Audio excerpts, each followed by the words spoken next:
Chapter 1. The old Danish kings were men of courage, and their exploits are famous. One of these kings was called Skjold. He had been abandoned as a child, but he grew into a fierce warrior who subdued his enemies. He was a good king. Skjold's son was called Beowulf. Beowulf recognized what the people had suffered in the past, and he rewarded them generously whilst his father was still king. In this way the young prince, who was blessed by God, gathered around him friends who would be loyal in times of trouble. When Skjold died, he was given a splendid funeral. They placed his body in a boat and loaded the boat with treasure. They hung a golden standard above his head to show who he was. Then they pushed the boat out to sea, where it drifted on the waves. No one knows who found the boat and kept its rich treasure. Now it was Beowulf's turn to protect the Danes. He, too, was a good king and the people liked him. Beowulf was the great Halfdane. Halfdane had 3 sons, Hrothgar, Hrothgar and Helga.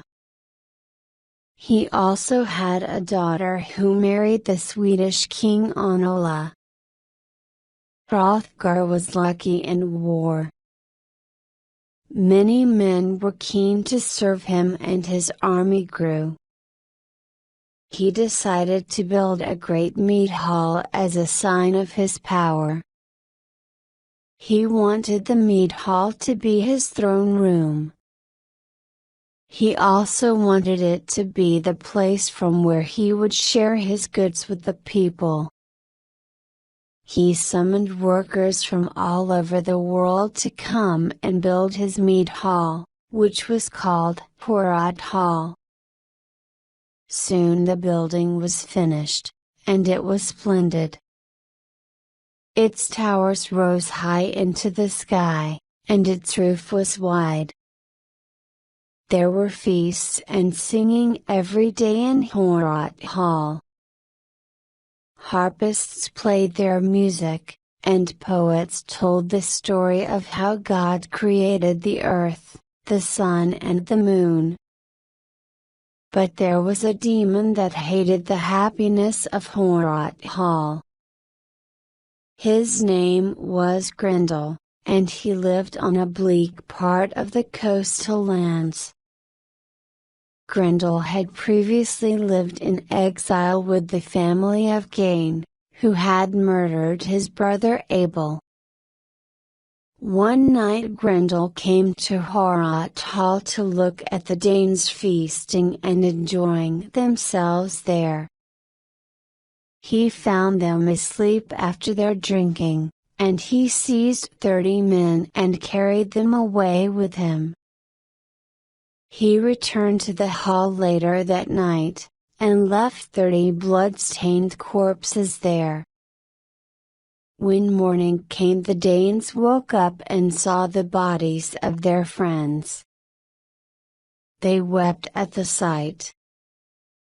King Hrothgar did not know what to do, and he was ashamed that he had not been able to prevent the terrible deed. He was sad for the loss of his men. The next night Grendel came back again, and killed more of Hrothgar's men.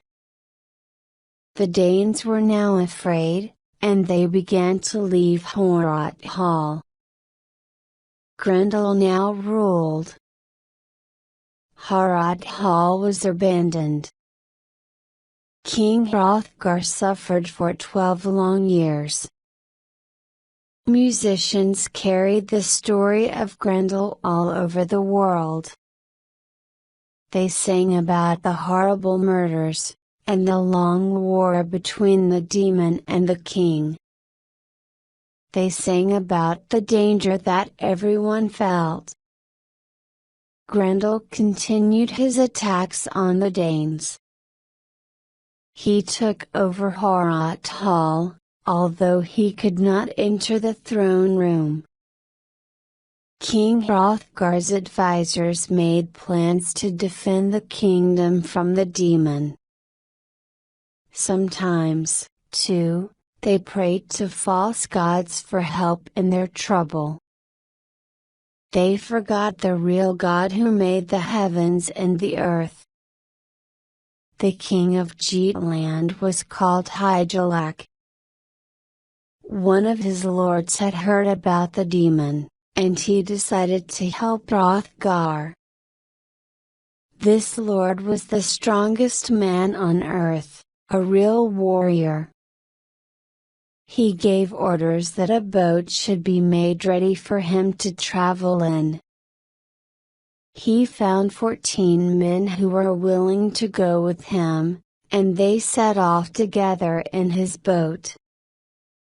The Lord's boat sailed quickly through the waves on its journey. They soon reached their destination, and they were glad to be on land again. They thanked God for the swift crossing. When the Danish watchman saw men in armor come out of the boat, he went to them and issued a challenge. "Who are you, and why have you come here in armor?"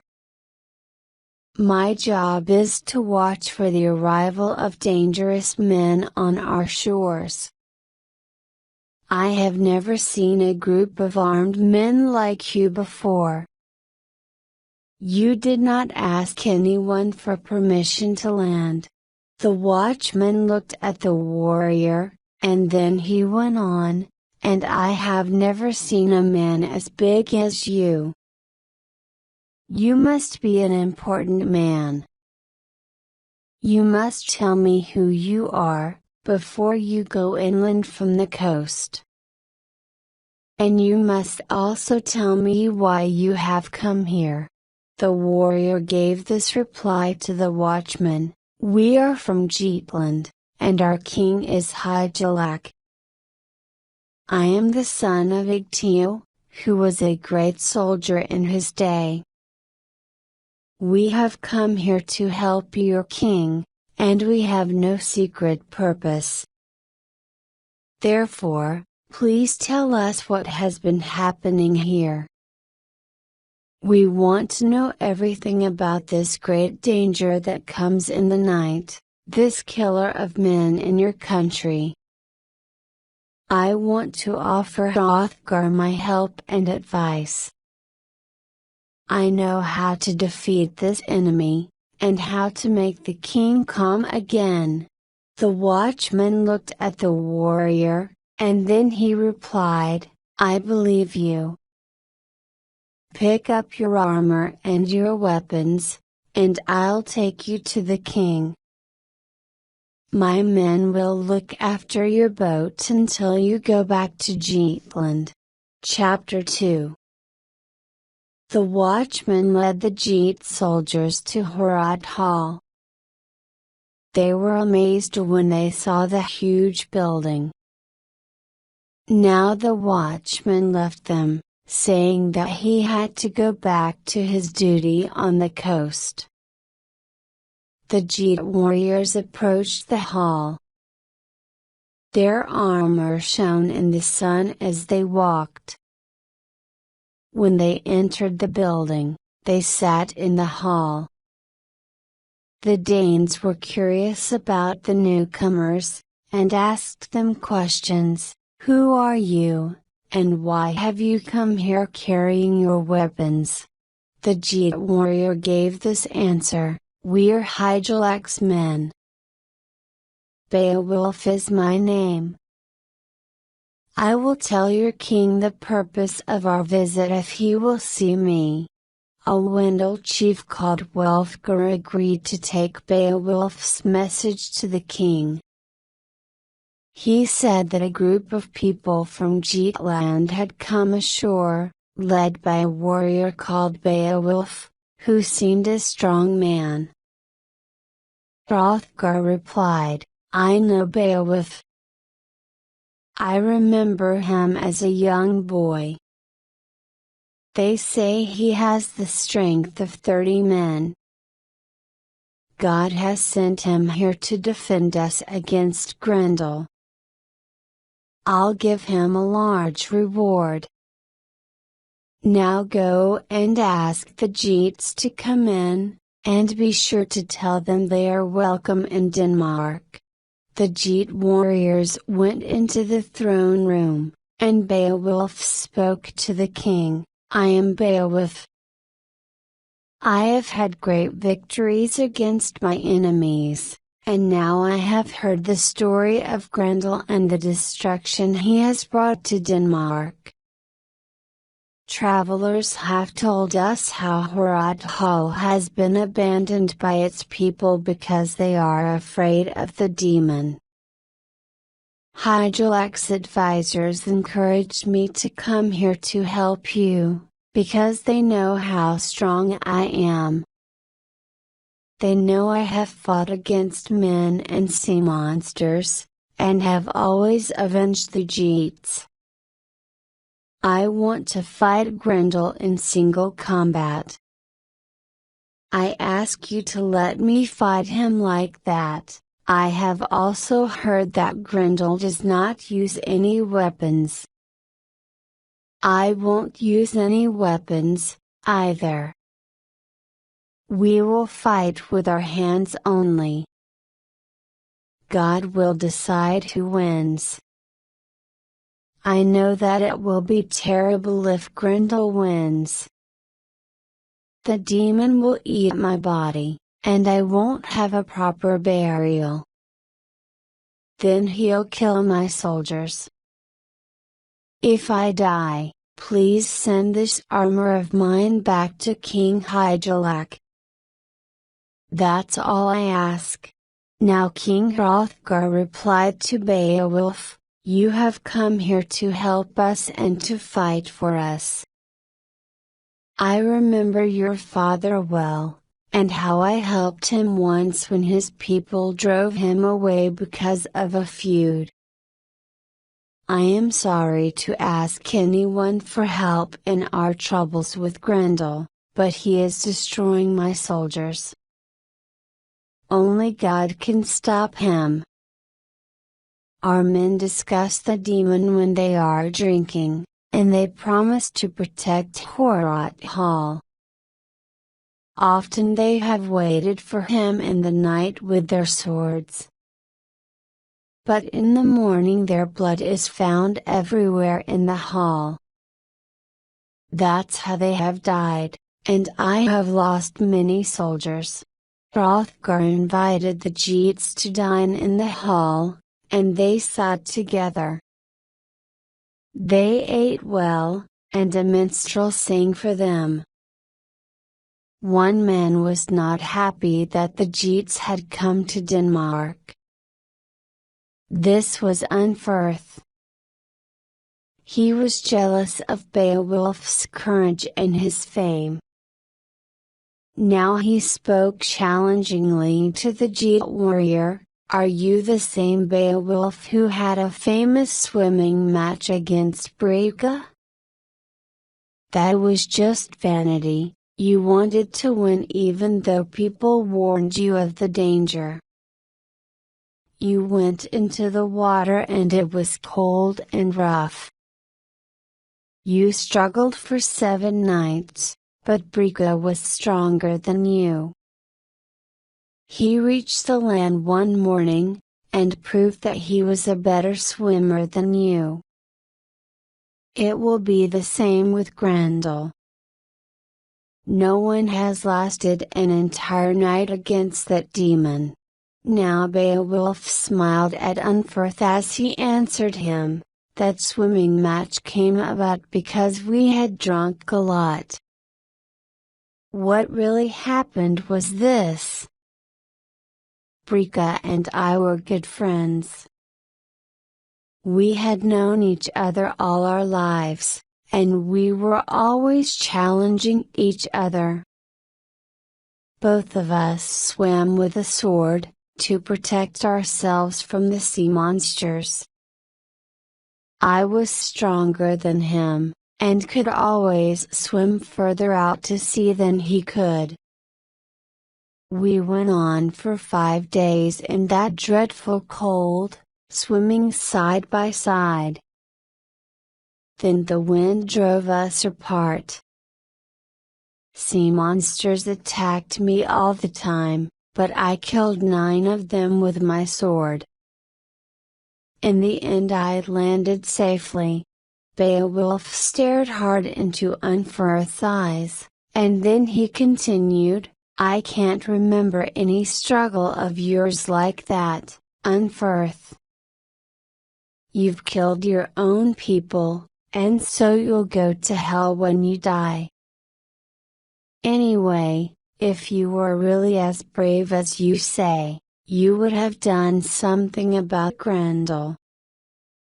But he knows that he needn't be afraid of you, or any Dane, come to that. But he'll soon learn that I am different. I'll show him what a Geat can do in battle. Harald Hall will then be safe for you Danes again. King Hrothgar listened to Beowulf's words with pleasure. He relied on the hero's courage and strength. Now the noise of talking and happy laughter filled the hall. Queen Wealhtheow entered. She greeted everyone and offered the king something to drink. Then she went round the hall offering everyone a drink, as the custom was. When she came to Beowulf, she welcomed him to Denmark. She told him that God had answered her prayer by sending him. Beowulf took the cup from the queen, and replied to her words, I had a clear intention when I got into my boat with my men. That intention was to help your people or to die in battle with Grendel. I shall be true to that intention. Chapter 3. There was a new atmosphere of cheerfulness and hope in Harald Hall now that Beowulf was there. The drinking and laughter continued until it was time for Hrothgar and his queen to leave the hall. Hrothgar knew that Grendel would come that night, and he wished the hero good luck. This is the first time I have let anyone else defend Harald Hall. Guard it well tonight, and be careful of the enemy. God had given the Danes someone who could protect them from the demon. Beowulf left his armor with a soldier, and told him to look after it well. Then he prepared for sleep, saying proudly, I will not use any weapons in the battle with Grendel. He is very strong, but with God's help I will overcome him. Beowulf lay down, and his Geats rested as well. No one expected that Beowulf would ever return to his own country, but God was preparing a victory for him. The Geats would win because of the strength of one man alone. Suddenly Grendel came out of the darkness. He opened the iron door of the hall and entered the great building. He was full of hate. Once inside, Grendel moved secretly and quickly past the guards who were asleep. Grendel thought he would kill many men that night, but his days of murder were coming to an end. Beowulf was watching the demon in the darkness. Suddenly the demon took hold of a man who was sleeping. He bit into the man's body, and the blood flowed everywhere. Then he moved towards Beowulf. Beowulf leapt up from his bed and began to wrestle with the demon. The demon struggled against the warrior, but Beowulf held onto him tightly. Grendel tried to escape, but he could not free himself from Beowulf's grasp. Man and demon were locked together in the fight, and the noise of their battle could be heard all over the hall. Suddenly Grendel gave a great cry. It was the cry of the defeated. The man had beaten the demon. Beowulf did not want to let Grendel leave the hall alive. His men were awake now, and they rushed to help their hero with their swords. They did not know that the demon could not be hurt by any sword. He had magic against human weapons.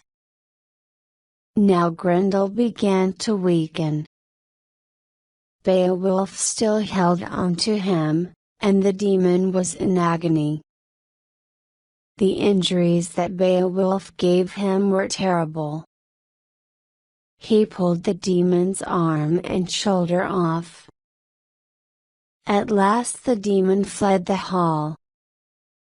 He disappeared into the darkness, but he was dying and he knew it.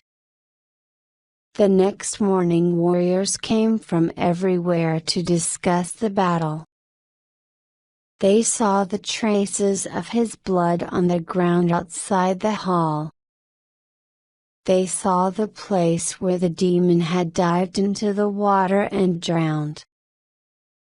His soul had gone to hell. The warriors praised Beowulf's courage. They said there was no braver man than him in the whole world. One of the king's minstrels began to compose a poem in honor of the giant warrior.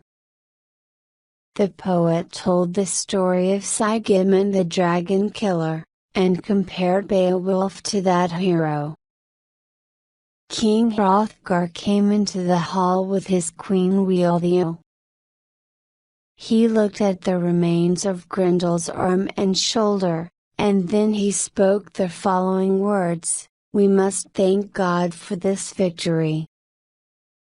A little while ago, it seemed that this house would always run with the blood of Grendel's victims. But God brought Beowulf here, and Beowulf has achieved something that we Danes could not do." He turned and spoke directly to the giant hero: "I now think of you as if you were my son. I will give you all the wealth that you want. I hope that God will always protect you and reward you." Now Beowulf replied to the king, "We have survived this great adventure. I wish, all the same, that you could have seen his body here in the hall. I wanted to use my strength to make him fall down, and then to squeeze the life out of him. He escaped me, however, and God allowed it to happen. The demon left his arm and shoulder here with me, and that was a heavy price to pay for his freedom. He will soon be dead because of that injury, if he is not dead already. Then he will go before God and receive judgment for his wickedness." Unferth looked at the demon's arm and shoulder, and he was quiet. He could not criticize Beowulf for anything now. Chapter 4. King Hrothgar ordered his men to prepare Hrothgar for a victory feast. Men and women worked hard together to remove the traces of the terrible struggle between Grendel and Beowulf from the building. Everything that had been damaged in the fight was renewed, and soon the hall looked splendid once more. On the night of the victory feast there was great happiness at Horat Hall. The cup passed from hand to hand, and there was happiness and friendship. Hrothgar gave Beowulf a gold standard as a victory gift. He also gave him some armor, a helmet, and a sword.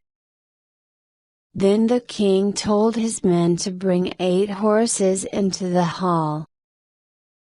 One of the horses was wearing the king's own saddle. Hrothgar gave these horses to Beowulf as well. There were also rewards for the other Geats. Every man who had been on Beowulf's boat received a valuable gift, and there was compensation for the Geat warrior that Grendel had killed. The harpists and musicians now came forward, and they played tunes and sang tales of heroes to please the king and his guests. The poetress cited a poem about an old feud between the Frisians and the Danes.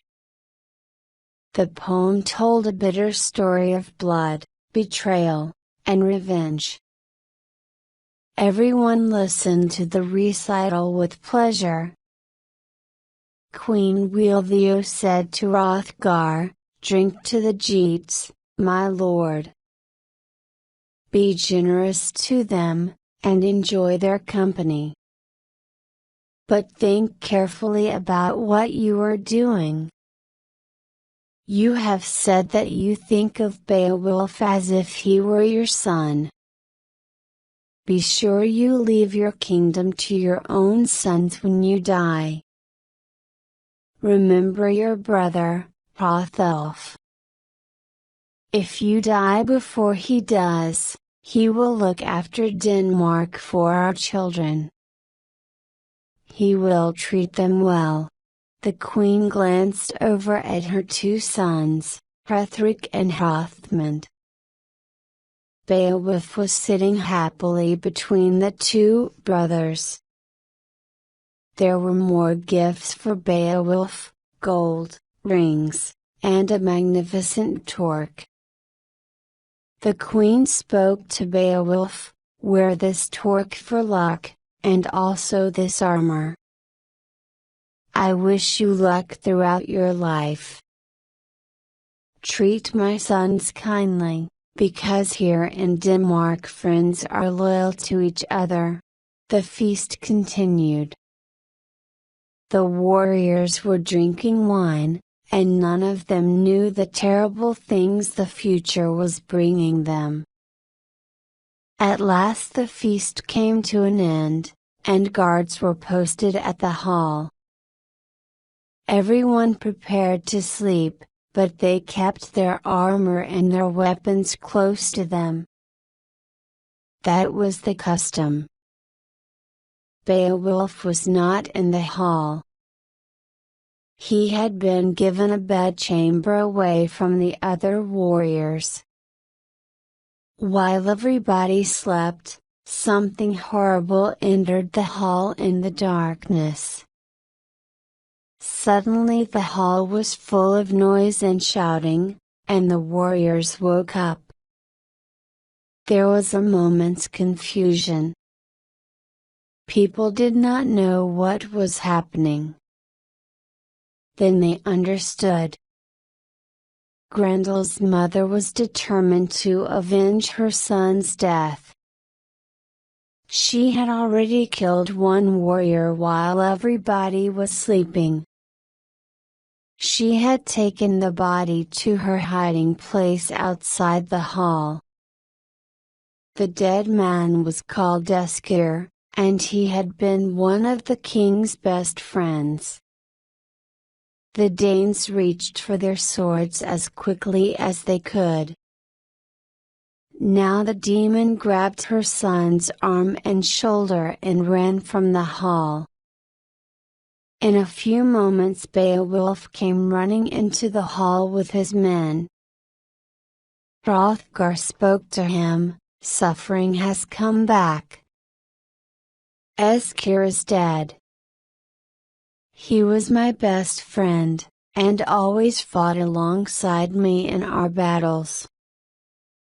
This monster came in and murdered him.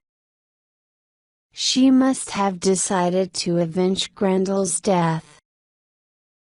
I don't know where she is hiding, but I have heard some stories from some of the lords who live a long way from the hall. They say that people saw two of these monsters. One of them looked like a man, that was Grendel, whom you killed. The other one looked like a woman, that must be his mother. There is a strange place a few miles from here where the forest comes down to a mere. It is a forbidding place because the water burns. An animal that is being hunted will turn to face the hounds rather than dive into that water. You must go there, Beowulf, and see if you can find the demon." Chapter 5. Beowulf replied to Hrothgar's words, "Do not be sad, sir. It is better to avenge a friend's death than to cry over it. Let's go after this monster together. She won't escape, I promise you." Hrothgar was cheered by Beowulf's words. He called for his horse immediately, and the king left the hall. Beowulf and some warriors. They rode into the forest, where they could see the tracks of the monster. They followed the trail until they came to the part of the forest where the mirror was. Then they saw Eskir's head lying on the ground in front of them. The warriors looked around them. They saw monsters sitting on the cliffs above them. Then they looked down at the water, and saw that it was full of snakes. Beowulf shot an arrow at one of the snakes, and they watched the horrible animal die in the water. Some of the warriors pulled the snake's body to the land. Beowulf put on his armor. This would keep him safe from the monster when he fought it. He put on his helmet.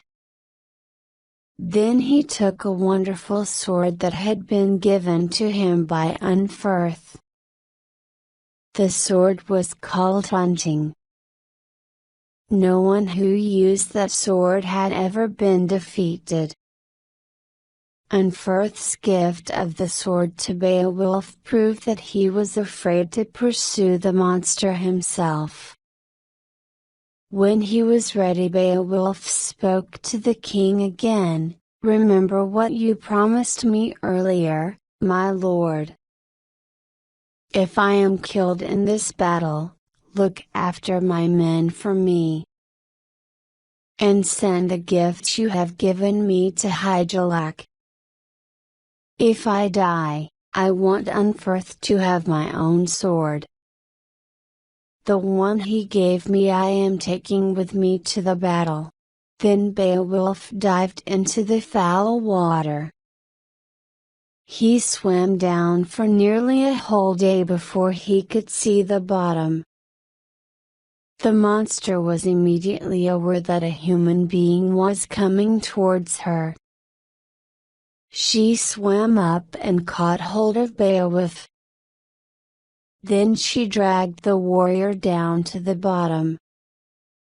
She took Beowulf to her court, holding onto him so tightly that he could not use his weapons against her. When they arrived at the court, Beowulf saw a great crowd of sea monsters. They swam towards him and attacked him. Beowulf sprang free from the monster and raised his sword.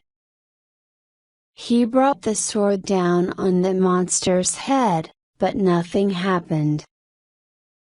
The magic sword failed him. Beowulf threw it away in disgust. The warrior knew that he would have to fight the monster with his own strength. He seized her shoulder and threw her to the ground. Grendel's mother got up quickly and caught hold of him again. Beowulf lost his balance and fell. The monster jumped on top of him and pulled out a knife. She tried to stab him, but Beowulf's armor was strong, it saved him from harm. Now God gave Beowulf the victory. He rose to his feet and grabbed a sword that he saw in the monster's armory. It was a huge sword that no other man could lift. Beowulf picked it up and swung it at Grendel's mother. The sword struck her on the neck. She fell to the floor. Beowulf cut off her head. Chapter 6. Hrothgar and his men were still by the side of the lake, watching for any sign of Beowulf. Suddenly they saw a huge wave, and the water turned red with blood. Hrothgar's advisors shook their heads sadly. They thought the hero had surely met his death down there in the depths. They did not expect to see Beowulf come back to them. The king and his men waited for some time longer, and then they went back to Horat Hall. Beowulf's men, however, remained where they were.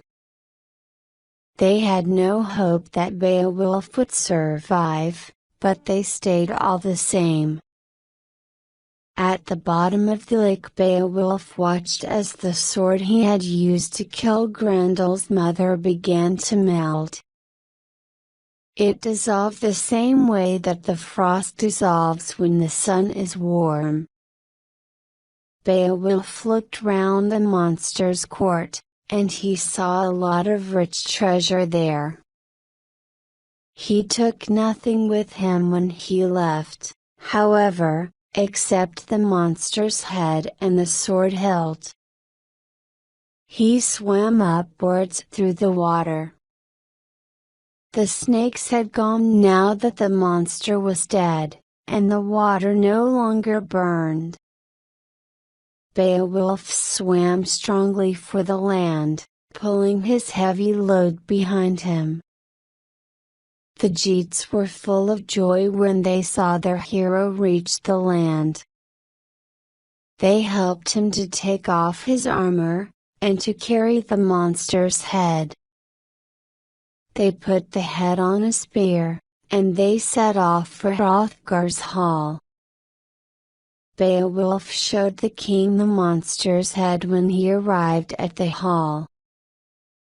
He had won his victory, and spoke to the king, "We are happy to bring you this sign of our victory."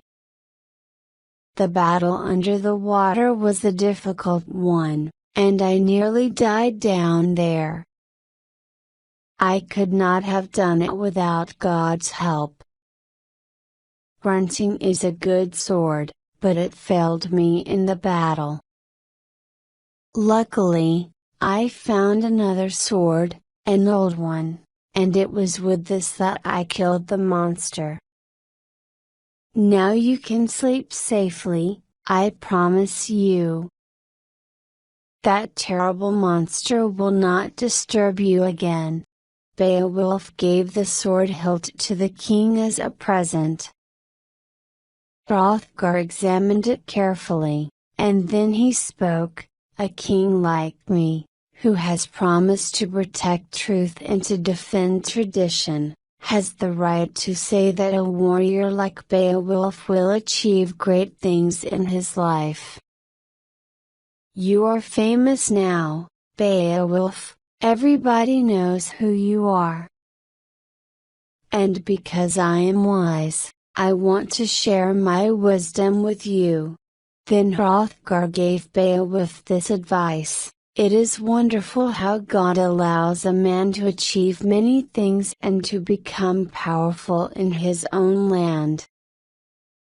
But then that man forgets that he has to die one day. He lives for pleasure, and thinks nothing of old age and sickness. He does not worry about his enemies. He sees the whole world obey him, and he becomes proud. He ceases to look around him. Then, one day, a killer comes after him, someone with a bow.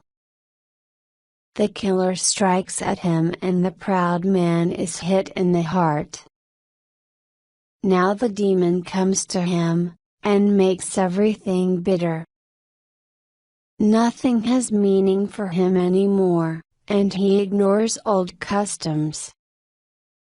His body dies, and the man's goods are given to someone else who does not take care of them." The king looked at Beowulf for a moment, and then he went on, "Do not fall into that trap, my friend. Put your trust in eternal things. Do not be proud of your strength, which does not last forever. Remember that you can be destroyed by sickness, by the sword, or by old age. Death will come to you one day." Everyone was now listening to Hrothgar's words of wisdom. He went on, "I was like that, you see. I ruled for 50 years. I defended my people with my sword. I thought that I had no more enemies. Then Grendel appeared, and he destroyed the land. I thank God I have seen this monster's head after all my sufferings." Chapter 7. The next day Beowulf and his Geats prepared to leave Denmark. They were impatient to go back to their own country. Beowulf gave Hrunting back to Unferth, and thanked him for the use of it. He said it had been useful to him, and he did not blame Unferth for its failure in the battle. The Geats came into the throne room to salute Hrothgar. Beowulf spoke, "We want to return now to our home. We have been welcomed here, and you have treated us well. If I can do anything more for you, my lord, I shall be ready to do it. If enemies come to your kingdom, I will cross the sea once more to help you against them. I know King Hygelac will also be willing to help you if you need us. If your son Hrethric wants to travel and he comes to visit the Geats, he will find many friends there."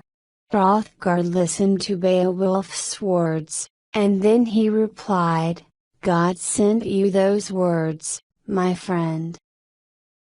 You are strong in body, and you are strong in mind. If anything bad happens to Hygelac, if some enemy should kill him, or some sickness destroy him, you would be an excellent king for the Geats. I like you, Beowulf. You have brought friendship between the Geats and the Danes, despite the hatreds of the past. I will be the Geats' friend as long as I live." Then Hrothgar gave Beowulf more treasures and told him to set out on his journey. The king embraced the hero, and tears were in the old man's eyes. He feared he would never see the hero again, and this thought made him sad. Beowulf and the Geats marched to the sea. They passed the watchman, who rode up to say goodbye to them. Then they loaded their ship with Hrothgar's gifts and sailed away. Their journey across the sea was a quick one, and they soon arrived home. The Geat watchman ran to welcome them home, and he moored their boat for them. Then the treasure was carried ashore, and Beowulf and his men went to King Hygelac's stronghold. Hygelac greeted the hero and his men warmly. Queen Hygd passed the cup to each of them in a kindly way. Then the king began to ask Beowulf about his exploits. He wanted to know everything that had happened. The king put his questions: "What happened on your journey? Did you help Hrothgar? Your adventure worried me, I was afraid for you. I thank God you have returned here safely." Now Beowulf answered the king's anxious questions. Everything was done well. Hrothgar welcomed us and asked us to sit with his sons in the hall. He treated us well. Then Beowulf spoke about the enmity between the Danes and the Heathobirds. Hrothgar's daughter, Friwaru, is going to marry Ingeld the Heathobird. They hope the marriage will make peace between the Danes and the Heathobirds, but I am not so sure about that. How will the Heathobirds feel when the Danes come to the wedding? The Danes will be wearing some of the armor they took from the Heathobird warriors when they defeated them. Some old Heathobird who remembers those days will look at the Danes. He will recognize a piece of armor that used to belong to an old friend who died in the slaughter. Then he will become bitter with his memories.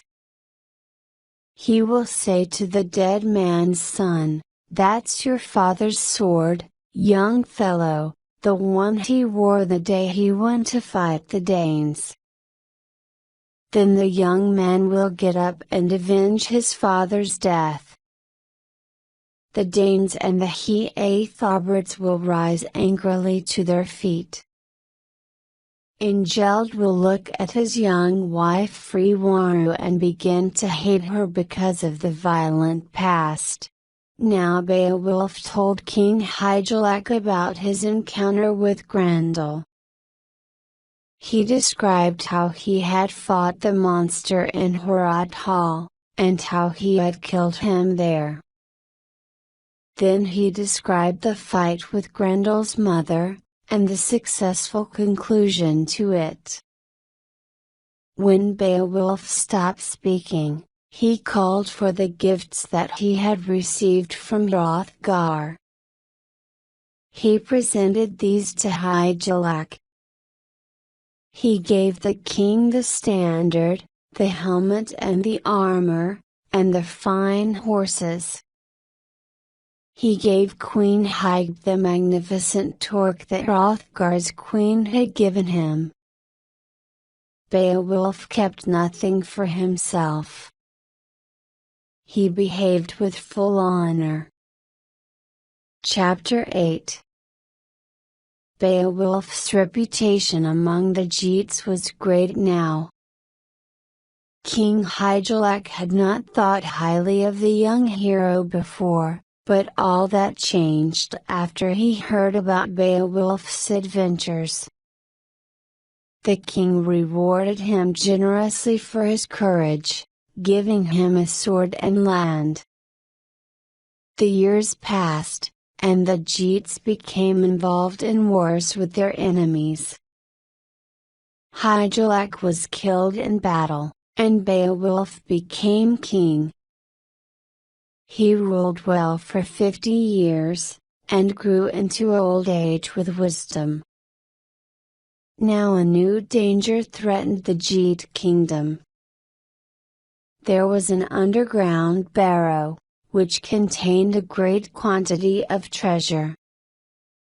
The treasure had belonged to a noble family a long time before, but the family had been destroyed in war. A lone survivor of their blood had buried their riches in the ground. 3 centuries earlier a dragon had found the place and made its home there. He guarded the treasure in peace and quiet. No one came to disturb the dragon's rest beneath the ground. Now a foolish man went into the dragon's hiding place and stole a jeweled goblet. The thief took the goblet back to his master, and told him where the treasure could be found. The dragon awoke from his sleep and was furious at his loss.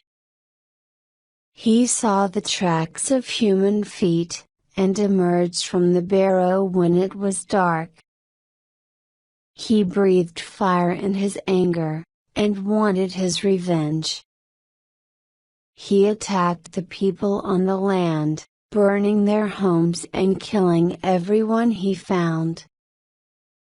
The Geat nation was afraid of the terrible destruction that the dragon brought with him. They feared his attacks in the darkness, the flames and death he carried with him.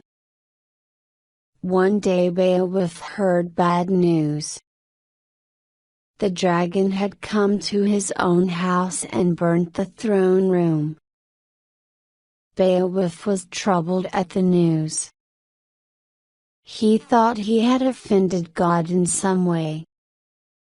He decided to take his revenge against the dragon. He was too proud to use his whole army in the battle, and he was not afraid of the dragon's strength. He thought he was stronger than the beast. He remembered all his past adventures, and this gave him courage. He remembered his battles against Grendel and the monster's mother. He remembered how he had helped the Geats after their king Hygelac was killed. He had defeated the Geats' enemies with his sword, and had protected Hygelac's son Heardred. He had become king after Heardred's death. Later he had avenged that death. When he thought of all these things, he was not afraid.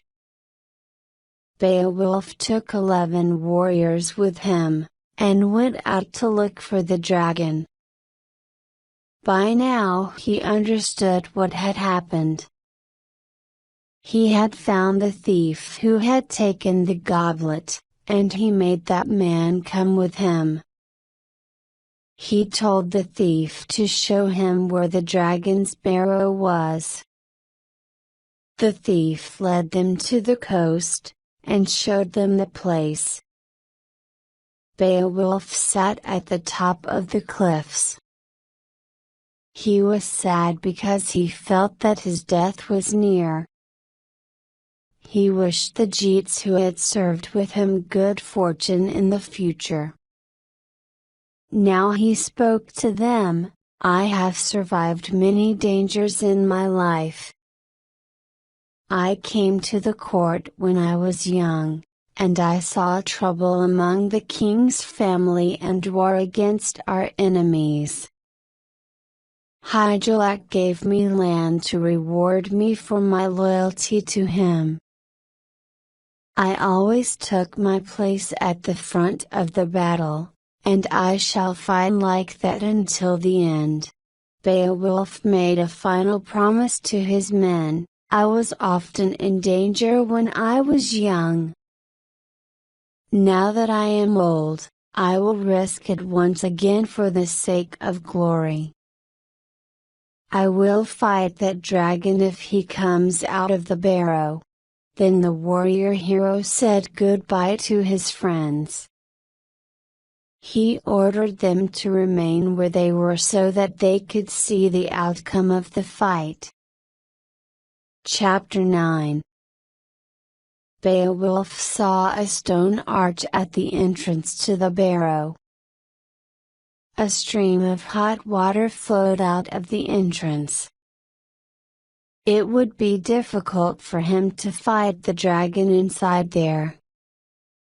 He went towards the entrance and shouted a challenge to the beast. His voice echoed loudly in the barrow. The dragon heard the human voice and was enraged. He emerged from the barrow, breathing fire as he came. He was ready for battle. Beowulf stood ready for the beast with his sword and shield. The dragon turned around him, but the warrior hero did not flinch. Soon the dragon's flames covered the place where he stood. His shield did not protect him from the heat and smoke. He raised his sword and gave a mighty blow at the furious beast, but his sword did not stop the dragon. The dragon continued to send out flames. Beowulf's sword had failed him, and he had to step backwards. It was not easy for him to retreat from an enemy. It was Beowulf's destiny that day to leave this life. Now the dragon attacked again. Beowulf was in danger, and there was no help from his friends. All of them wanted to run away to save their lives. Only Wiglaf remained with the king. He called to his companions to stay and fight the dragon with him. We all promised to be loyal to our king, and he presented us with valuable gifts and weapons. Now he needs our help. Let's go to him and bring him safe out of the dragon's flame and fire. It was no use. Wiglaf's companions fled in fear. He drew his sword and moved forwards to Beowulf's side. He was a young man, and this was his first battle. He encouraged Beowulf with his words to him: "Go on, my lord. Do everything you promised that you would. Your courage has made you a famous man. Defend yourself, and I will stand beside you." The dragon came forward once again, and Wiglaf's shield did not protect him from the heat. Beowulf covered him with his own shield. Then the warrior hero gathered his strength together and delivered a great blow with his sword. This time the sword broke over the dragon's head. The dragon was eager for blood now. He breathed fire over Beowulf and ran in quickly. Then he bit deeply into the warrior's neck. Blood flowed from the wound. Beowulf was dying. Wiglaf saw that the king's life was in danger. He stepped forward and plunged his sword into the beast's belly. Now the dragon bled, and his flames grew weaker. Beowulf made a final effort. He drew out a knife from his belt. He stabbed the dragon in the side, killing his enemy. Wiglaf and Beowulf had destroyed the dragon. Beowulf's wound began to hurt, and he realized that the dragon had poisoned him. He felt sick and weak, and he went to sit down. Wiglaf washed his wounds, and did everything he could to make Beowulf comfortable. Beowulf knew that he was dying, and he spoke to Wiglaf, "I have ruled for 50 years. No enemy could frighten me. I always did the best I could, and was kind to my people.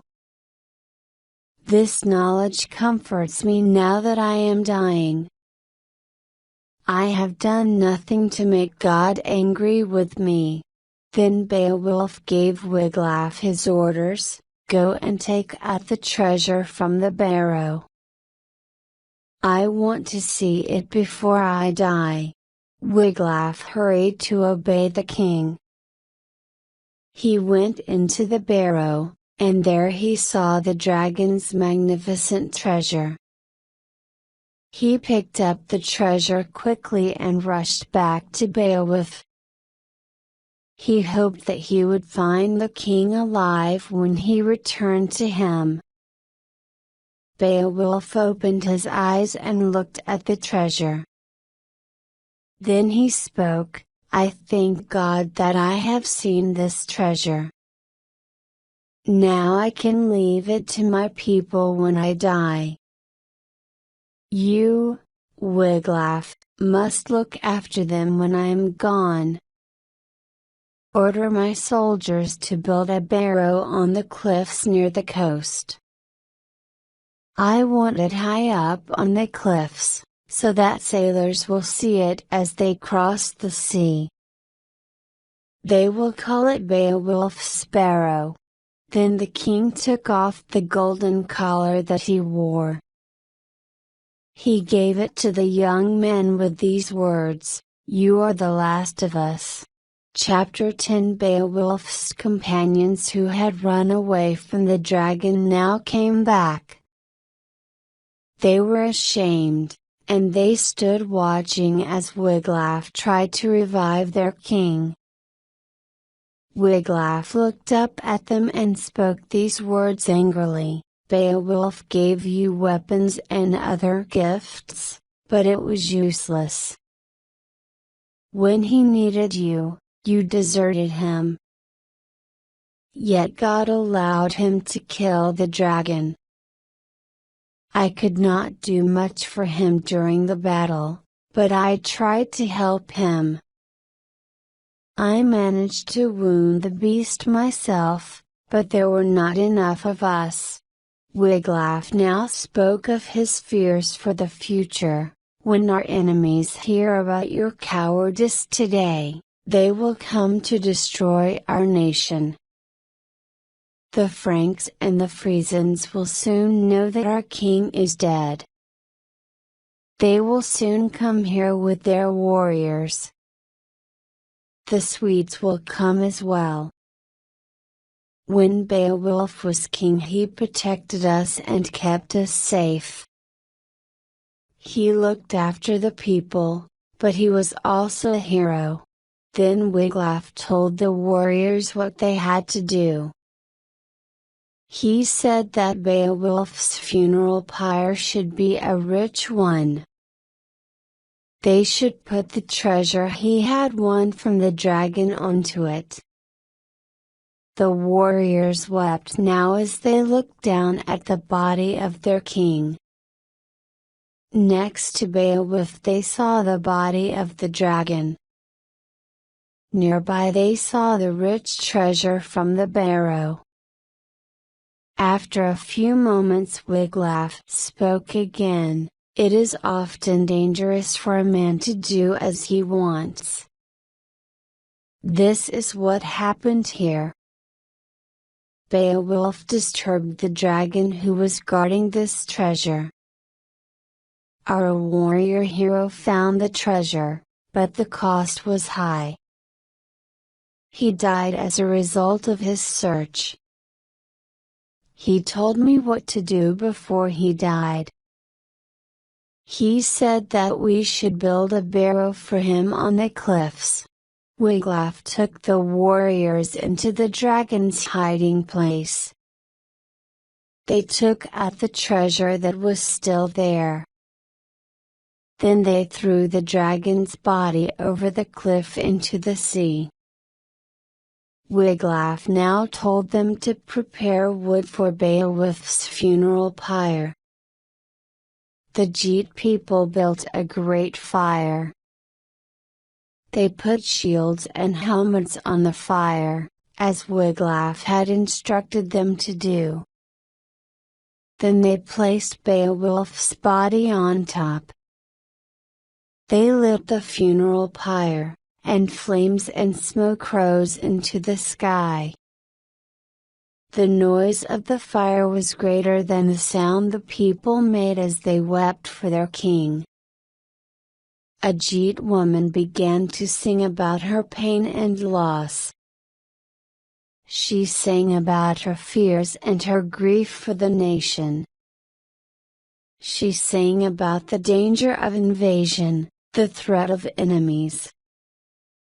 She sang about the death of the Geats, their slavery and humiliation. Then the Geats built a large barrow on the cliff. It was big enough for sailors to see from a long way away. It took 10 days to finish the work. They took the dust that had been Beowulf, and they placed it inside the barrow. They buried the dragon's treasure next to their dead king. Finally, 12 men rode around the tomb. They were all king's sons and brave warriors. They sang a dirge for Beowulf, lamenting him as both a man and a king. They sang about his famous deeds, and they thanked God for his greatness. This was how the Geat people mourned their lord. They said that he had been the best king in the whole world, and that he had been very good to his people.